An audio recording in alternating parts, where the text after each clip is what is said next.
ഇതിലെല്ലാം അന്തർലീനമായിട്ട് ഗുരുവിന്റെ ഒരു പ്രാർത്ഥന.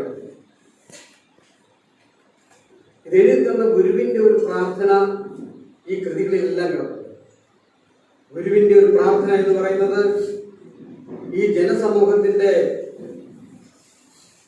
ചിന്തയും ബുദ്ധിയും ബോധവും എല്ലാം ഈ സമസ്ത പ്രപഞ്ചത്തെക്കുറിച്ചും അവനവനെ കുറിച്ചുള്ള അവബോധം ഉണ്ടാക്കുന്നതിന് വേണ്ടി ഉള്ള ഒരു പ്രക്രിയയാണ് നാരായണ ഗുരുവിന്റെ ജീവിതകാലം മുഴുവൻ ഗുരു അനുഷ്ഠിച്ചു വന്നിട്ടുള്ളത് എന്നാണ് ഞാൻ ചിന്തിക്കുന്നത്.